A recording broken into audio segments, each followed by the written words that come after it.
2026 সালের এসএসসি ও সমমানের পরীক্ষার ফল প্রকাশ করা হবে 20 জুলাই। এ বিষয়ে সংশ্লিষ্টদের নির্দেশ দেওয়া হয়েছে বলে জানিয়েছেন শিক্ষামন্ত্রী আ.ন.ম এহসানুল হক মিলন। সচিবালয়ের ব্রিফিংয়ে তিনি বলেছেন, পরবর্তী এসএসসি পরীক্ষা শুরু হবে আগামী বছরের 7 জানুয়ারি থেকে। সংস্কৃতি ও ক্রীড়া সহ নতুন 4টি বিষয় আগামী শিক্ষাবর্ষ থেকে চতুর্থ ও ষষ্ঠ শ্রেণীর পাঠ্যক্রমে যুক্ত হচ্ছে বলেও জানান শিক্ষা উপদেষ্টা।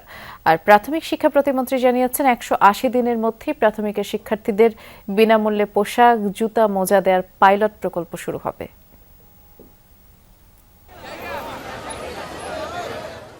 চলতি বছর এসএসসি ও সমমানের পরীক্ষায় অংশ নিয়েছিল 18,57,000-এর বেশি শিক্ষার্থী। পরীক্ষা শেষ হয়েছে 20 মে, এখন চলছে ব্যবহারিক পরীক্ষা, আর ফল প্রকাশ করা হবে আগামী 20 জুলাই। পরবর্তী এসএসসি পরীক্ষা ঘোষিত 7 জানুয়ারিতে শুরু হবে বলে জানিয়েছেন শিক্ষামন্ত্রী। এসএসসি এক্সাম তাদের সিলেবাস শেষ হয়ে যাচ্ছে জুন 2026। সেই অর্থে আমরা 7ই জানুয়ারিতে শুরু করতে চেয়েছি এবং 8ই ফেব্রুয়ারিতে শেষ করতে চেয়েছি। But in the meantime আপনারা রিয়্যাক্ট করছেন, সেটা আমরা অবজার্ভ করছি। পরবর্তীতে যদি আপনারা সকলেই মনে করেন 1 মাস আগানো পেছানোতে আমাদের কিছু যাবে না। সচিবালয়ে শিক্ষা খাতের 4 বিভাগে সরকারের নেয়া নানা উদ্যোগ, সংস্কার ও শিক্ষকদের অবসর ভাতা নিয়ে ব্রিফিংয়ে এসব কথা জানিয়েছেন মন্ত্রী, প্রতিমন্ত্রী, উপদেষ্টা ও সচিবরা।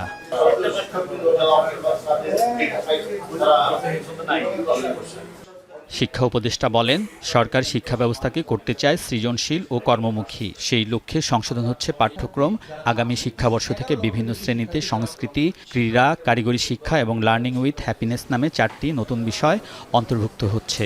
একটা জটিল সময়ের ভিতর আমরা যেভাবে শিক্ষা কারিকুলামটাকে ঢেলে সাজাতে চাই, সুনাগরিক থাকবে, নৈতিক এবং পারিবারিক শিক্ষা থাকবে, মূল্যবোধ থাকবে, দক্ষতা এবং যোগ্যতা থাকবে, ইন্ডাস্ট্রির সাথে কানেক্টিভিটি তৈরি করবে। উনি ব্যাখ্যা দিলেন, ক্লাস 4-এ আমরা কি ইন্ট্রোডিউস করছি, ক্লাস 6-এ কি ইন্ট্রোডিউস করছি, এটাকে সঠিকভাবে পরিমার্জন করে রিয়েলাইজ করে এই 2027-এ দিচ্ছি। আর টোটাল চেঞ্জ যেটা আশা করছেন সেটা আমরা কাজ শুরু করেছি। 2028-এ গিয়ে আপনারা সেটা দেখতে পাবেন। এর আগে প্রাথমিকের শিক্ষার্থীদের বিনামূল্যে পোশাক, জুতা, মোজা ও পাটের ব্যাগ দেওয়ার পাইলট প্রকল্প নিয়ে বৈঠক হয় বস্ত্র মন্ত্রণালয়ে। 180 দিনের মধ্যে শুরু হবে প্রকল্পের কার্যক্রম। সরকারি প্রাথমিক বিদ্যালয়ের সকল শিক্ষার্থীদের আমরা ফুল ইউনিফর্ম, মানে বাৎসরিকভাবে ফুল ইউনিফর্ম, জুতো, মোজা এবং ব্যাগের ব্যবস্থা করছি। সেগুলো পাইলট প্রজেক্টগুলো আমাদের সরকারের 180 দিনের আগেই এই পাইলট প্রজেক্টগুলো লঞ্চ হবে। পাইলট প্রকল্পের উদ্বোধন করবেন প্রধানমন্ত্রী তারেক রহমান। সফল হলে পর্যায়ক্রমে দেশের সব প্রাথমিক বিদ্যালয়ে এই কার্যক্রম পরিচালনা করা হবে। আলমগীর স্বপন, যমুনা নিউজ, ঢাকা।